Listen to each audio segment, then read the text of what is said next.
I'm Andrew of MachineartMoto, and this is part 2 of the introduction to the Advanced Guard multifunctional handguards, our newest model for adventure touring. And I am going to be demonstrating how to install the Advanced Guard on this R1200 GS water-cooled bike. We'll go through the contents of the kit and then proceed to begin the installation.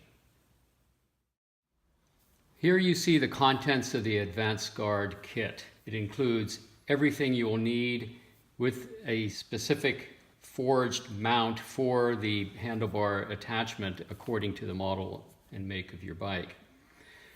The guards themselves are fully assembled. The front insert is installed. The sliding shield is installed.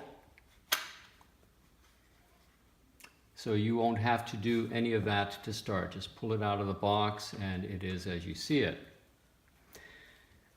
The fitment pieces are laid out here.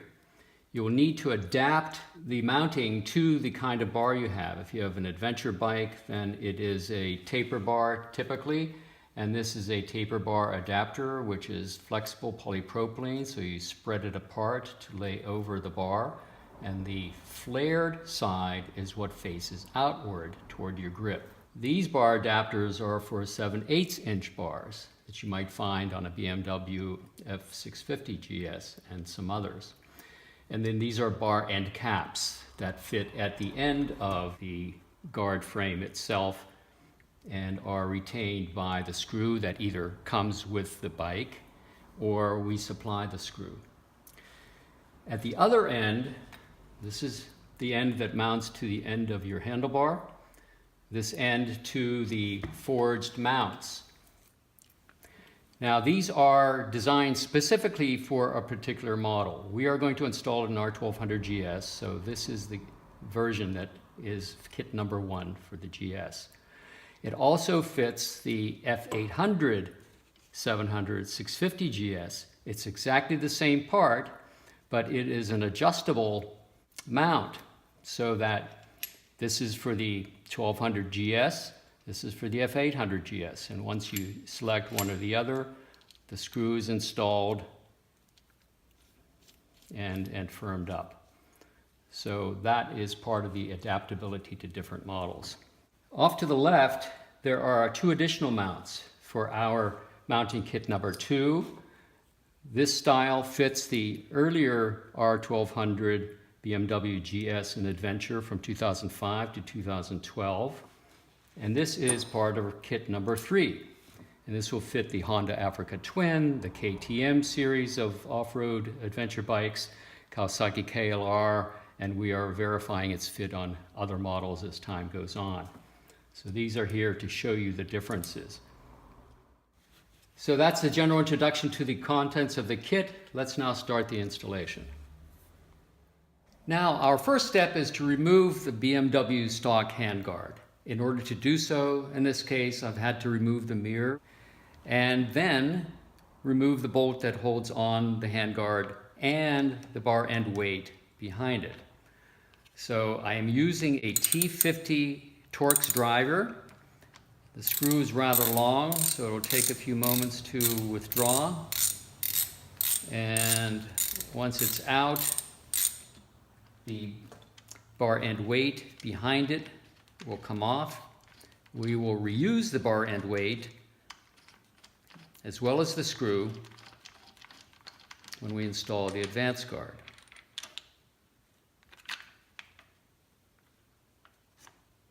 There you can see the weight behind that. We're going to reuse that. Now the next step is to install the forged bar mount after, of course, you've taken off any existing handguard that you have installed. We're going to be installing this from kit number 1 to fit the R1200 GS liquid cooled.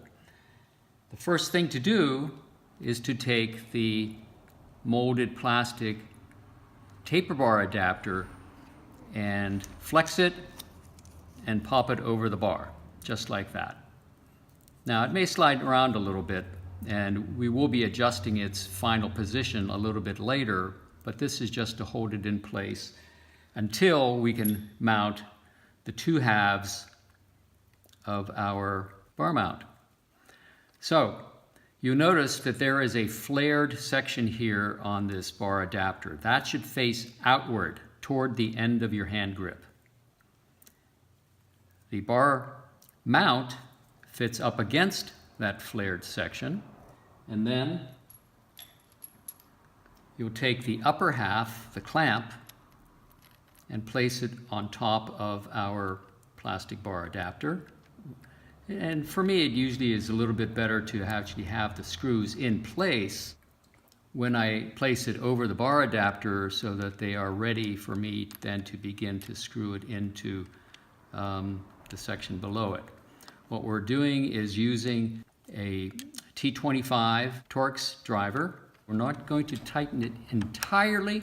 We're just going to get it snug so that we have the ability to adjust its position later as necessary. There. Now we're going to install the advanced guard to finally convert it to something advanced and really useful to you. We're going to take the bar end weight that we removed before, put it on the back side. Then we supply, in some cases, sometimes you use your own bar end cap. For example, on the 2005 through 2012 BMW R1200 GS, you use its own cap. However, in this case, we supply a new one and put the bolt in the assembly. And we're going to put the other end onto the handlebar adapter that we've already installed. And on this end, start screwing it in lightly so that we just make it secure but not tight, because we are going to be doing a little bit of adjustment after the fact.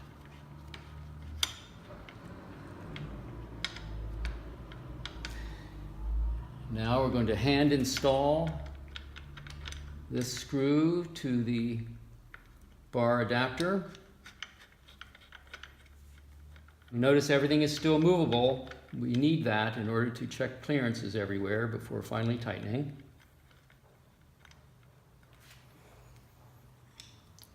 And I'm going to take a screwdriver and just cinch it to the point where there's no slop here.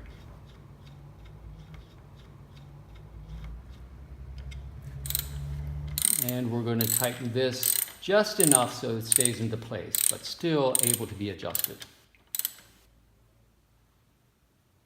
Okay, it's staying in place. Now, it is very important that you check clearance with your cables, with your brake lines, and clearance between the guard in its raised position and your aftermarket windshield or stock windshield, whatever the case may be, to make sure you have enough clearance. This is essential. We don't want any crashing with other components on the motorcycle as this is moved from lock to lock.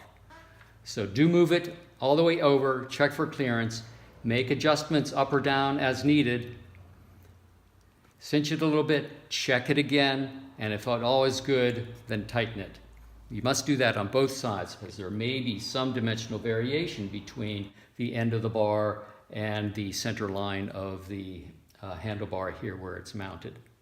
Now that we've checked clearance, everything seems to be all right, we're going to tighten fully this T50 bolt.